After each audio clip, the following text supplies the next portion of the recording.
Hey guys, this is Noam. Let's dive in real quick because I'm gonna run out of room on my hard drive. So first of all, I'm using 2D data recording. It's kind of a system kind of like AIM, but it's more popular in Europe.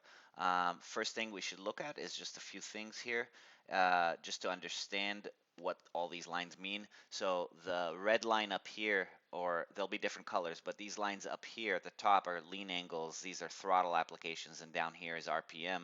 So the dotted line here represents 45-degree lean angle. It's just a ruler.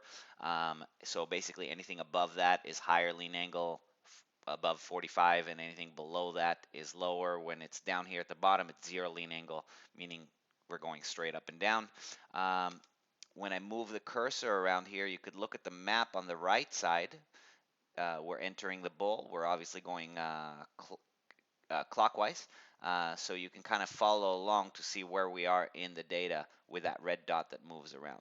So let's go ahead and dive in. So this is my lap right now, doing a 2-minute flat. I chose this lap because it's a decent pace, and also kind of has a high contrast between the 149 of the World Superbike rider around Chuckwalla. So let's go ahead and dive in. So the big thing that I noticed, which is kind of going to be the main theme, is lean angles. Not just how high they are, but for how long we are at a lean angle. When I first started riding, I was taught to, get off the side of the tire. We don't want to spend a lot of time at a high lean angle because the bike does not do things well on the side of the tire. Like we can't add a lot of gas, and we can't use a lot of brakes. So it's more like, hey, we don't want to spend a lot of time on the side of the tire. So what I'm seeing with the data is actually the opposite of that, unfortunately, but it is what it is. So if we go ahead and look at this 149 lap time of the World Superbike rider, we could see here that he spends more time on the side of the tire. So how do we see that? Basically, his lean angles here are in the light blue, and mine are in the red. And not only are his lean angles higher than mine, because again, this is not really a super fast lap time, obviously, but he spends more time uh, at at a lean angle at any given corner. For example, let's go ahead and look at this. This is going to be turn 14 and 15, and we could see very easily that when he gets into turn 14, he has higher lean angle sooner than me, and he maintains that lean angle, um, high lean angle after me as well. So as I'm picking up the bike, he's still at a lean angle. And same exact situation here in turn 15. It's very drastic here. He's actually maintains a high lean angle coming out of the corner where I'm picking up the bike and I want to go to the gas. But at the same time, he has no problem going to the gas even earlier than me with more lean angle. So again, that's kind of like the main. Let me line these up real quick again.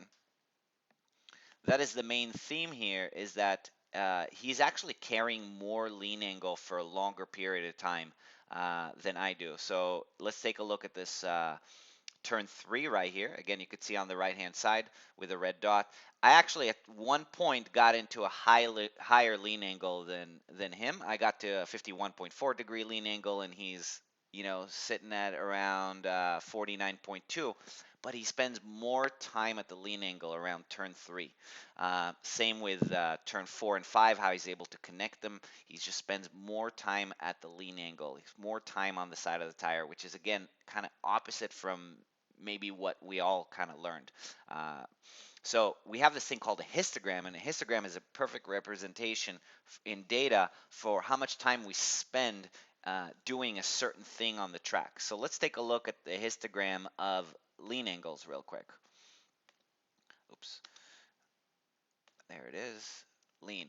So this is a histogram. So basically, between 0 to 10 degree lean angle, which we could just call straight up and down, I spend 21% of the time during a given lap doing. So during a lap, I spend 21.6% of the time I spend straight up and down.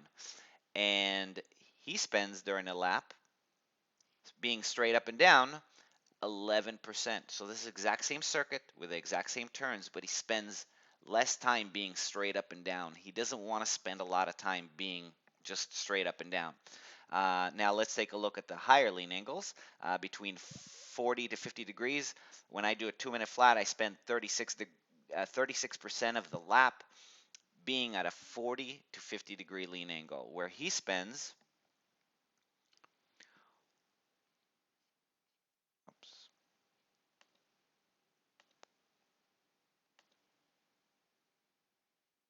he spends 43% of the lap, so almost half of the lap being between 40 to 50% lap time. I created this notepad right here to do some comparison.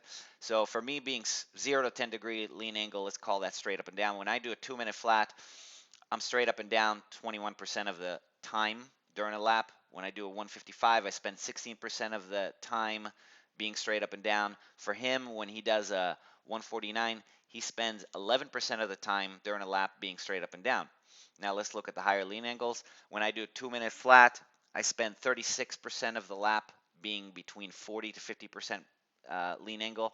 When I do a 155, I spend 40% of the lap between 40 to 50 degree lean angle. And when he does a 149, he spends 43.8% of the lap, almost half of the lap, between 40 to 50 degree lean angle. I bet if he was going to do 145, or like some of the guys around Chuckwalla that could do those lap times, I bet they spend 50% of the lap, half of the lap they spend between 40 to 50 degree lean angle. So they're spending more time on the side of the tire. So that's kind of the main interesting point that I wanted to bring up here.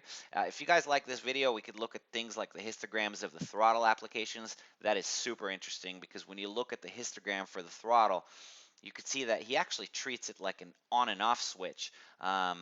He either is on the gas at 100% or off the gas doing something else like cornering or braking at 100%. He doesn't spend a lot of time at 20% throttle or 30% throttle versus myself. Actually, I got to show this to you guys because it is very interesting. So here's his throttle application.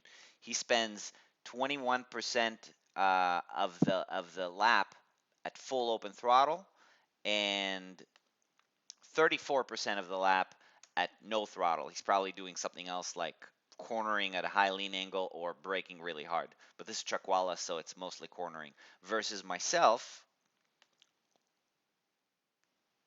look at my 100% throttle and my 0% throttle, and I spend a lot of time at 10% babysitting. So again, look at the differences here. This just looks like an on and off switch. He's either at full percent gas for a long period of time or at not. So this is all very basic stuff, but if you guys like it, I could do more, like how much lean angle he's willing to carry while having full open throttle. I have some data on Xavi Vieje from Valencia qualifying session, and that's just mind blowing. Like how much gas he's willing to put.